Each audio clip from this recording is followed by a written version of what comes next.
Hello, scaredy cats, welcome to another story. Please subscribe if you want. Story 1. It was just another Friday night at the Neon Barrel, a popular local bar known for its lively atmosphere and late hours. Mike, the bartender, was serving up drinks with his usual flair, the neon lights casting colorful glows on the faces of the regulars. That's when he noticed her, a woman he hadn't seen before, sitting alone at the far end of the bar, nursing a drink and staring into nothingness.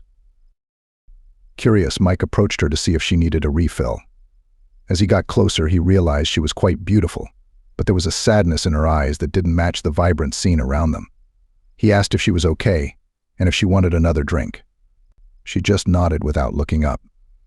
Hours passed, and the crowd thinned out. The woman was still there, her second drink barely touched. Mike tried to engage her in conversation, but she only gave short, clipped responses. Finally, as last call was announced, she looked up at Mike with a hollow gaze and asked in a whisper if he ever felt like he was being watched.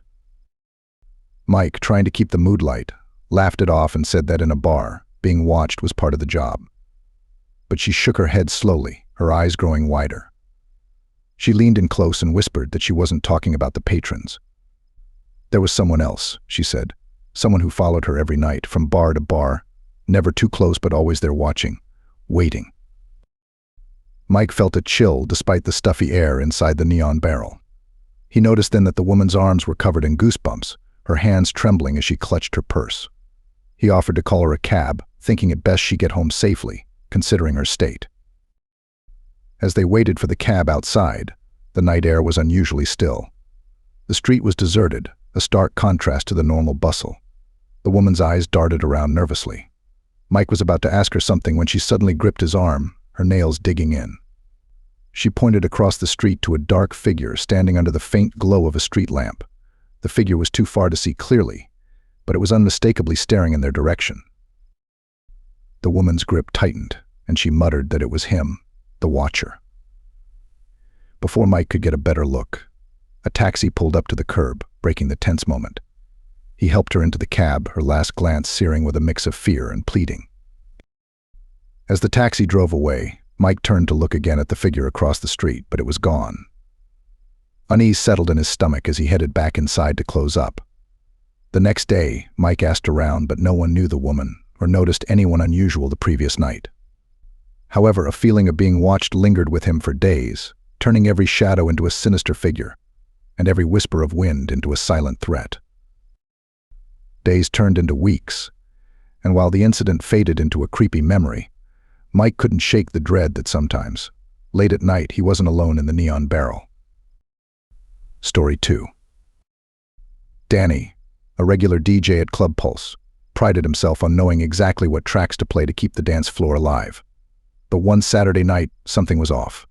The club was packed, the air filled with the usual mix of perfumes and sweat, yet a sense of unease hung over the crowd. Danny tried to shake it off and focus on his set. Midway through the night, a request came through for an old, obscure song, something Danny hadn't spun in years. Curious, he sifted through his collection and found the track. As the haunting melody filled the club, an unusual calm took over the raucous dance floor. That's when he saw her, a woman dancing alone in the center of the crowd. Her movements were fluid, almost too perfect, as if she was floating rather than dancing. Everyone else seemed to give her space, instinctively forming a circle around her. Danny watched, fascinated and unsettled. As the song neared its end, the woman's dancing grew more frantic, her body twisting in ways that seemed impossible. The crowd backed away further, a mix of fear and awe on their faces. Danny felt a cold sweat break out as he realized the song was looping on its own, refusing to end. He tried to switch tracks, but the system was unresponsive. The woman's eyes suddenly snapped to meet his, piercing blue and filled with an intense sorrow. It was then that a scream tore through the music, silencing the club. The woman collapsed on the dance floor, the music abruptly stopping as she hit the ground. Panic ensued as people rushed to help her. Danny ran down from the booth, pushing through the crowd. By the time he reached her, she was still and pale, her eyes closed as if she was merely sleeping.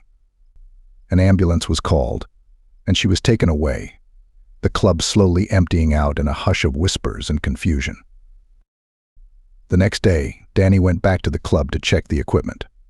Everything was working perfectly, with no sign of the malfunction from the night before.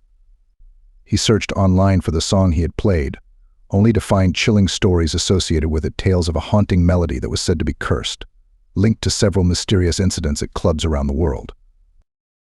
Danny never played that song again, and sometimes when the club is just the right kind of crowded, he thinks he sees the woman dancing in the midst of the throng, her eyes searching for something or someone just out of reach.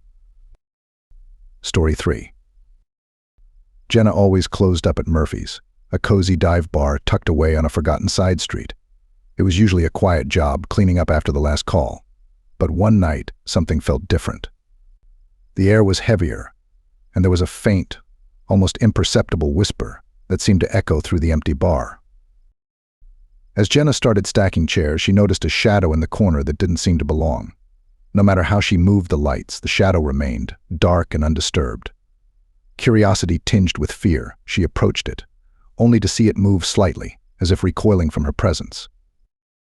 Shaken, Jenna decided to ignore it, thinking her eyes were playing tricks after a long night. But as she went about her duties, she couldn't shake the feeling of being watched. The whispers grew louder, now discernible as a voice calling her name softly, sorrowfully. Finally unnerved to the point of fright, Jenna grabbed her coat and decided to leave, the cleaning be damned. As she turned off the lights and headed to the door, the temperature dropped sharply, and the shadow surged forward, spreading across the floor like ink. She froze, heart pounding, as the shadow seemed to rise, forming the vague outline of a person.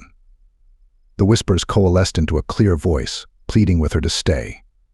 Jenna, terror overriding her senses, ran from the bar, not stopping until she reached the brightly lit street.